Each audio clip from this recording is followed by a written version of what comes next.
awareness. And I'm going to talk to you about becoming a better communicator and overcoming communication barriers between cultures and co-cultures. I'll speak a little bit about the things that I have done and I want to continue doing to improve my ability to communicate with people from other cultures. Being able to communicate with people from other cultures is extremely important in my job because I work with refugees and immigrants for the Red Cross here in Barcelona, Spain, where I live. Therefore, I'm constantly having to communicate and spend time with people from different countries whose lives are very different from mine and who have very different views of the world. There are several things that I feel like have made me a better communicator, and of course there are these things that I'm still trying to master. The first one is learning not to stereotype. Stereotyping is when we make broad generalizations about people due to their heritage or their culture. And stereotyping can be both positive and negative, but it's potentially dangerous. Stereotyping makes it more difficult for us to get to know the individual because we've already made assumptions about how the person is before we even meet him. I have learned not to stereotype because, like I said, it's very harmful to the relationship that I build with this person. And it would be easy to stereotype, for example, people from the Middle East as being traditional or religious, as that's how the media often portrays them. And of course, there are people that are from there that are traditional and religious. But however, I've spent a lot of time with people from this region of the world, and I have found that this isn't always the case. I have met just as many forward-thinking and progressive people from this part of the world as I've met traditional people from this part of the world.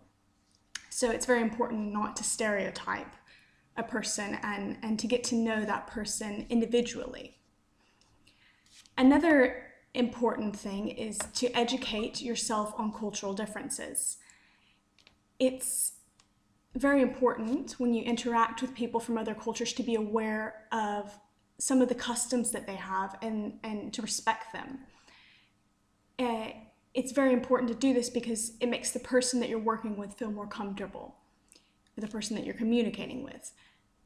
Every country and region of the world has certain cultural norms that are different from ours. Whether we like them or not, or whether we agree with them or not, it's important for us to respect these differences. For example, in parts of the Middle East, men and women don't shake hands, not even in business affairs. So when I've traveled to that region of the world, I constantly have to remind myself not to put up my hand to shake, even though I might think it's disrespectful that they don't shake my hand. I have to respect that that's the way that they do things, and I have to be tolerant of that.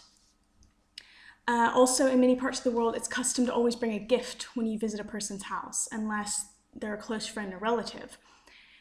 And for example, when I was staying in Japan, I was constantly invited to people's houses because there people are quite hospitable with foreigners. And so every day I found myself running around the city and looking for little presents to bring. And even though that was quite often inconvenient for me, it was something that I had to respect and I had to do to make these people feel more comfortable with me. So in intercultural communication, it's important that we follow these norms, whether we find them inconvenient or not.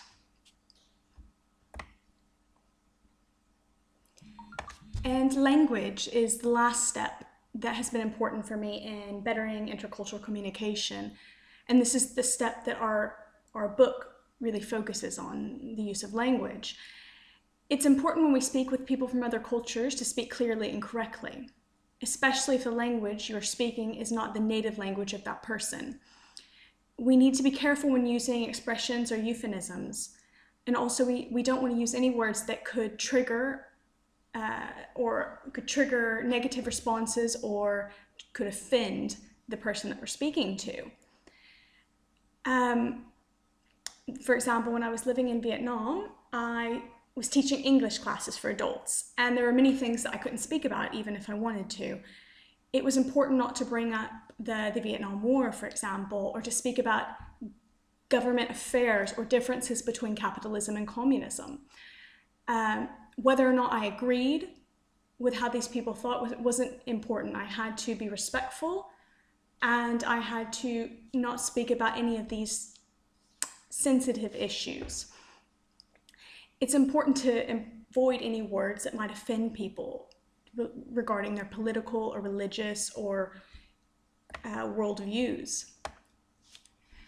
Learning to avoid stereotyping, educating yourself on cultural customs, and carefully choosing your language are 3 steps that have definitely helped me to communicate better with people from other parts of the world.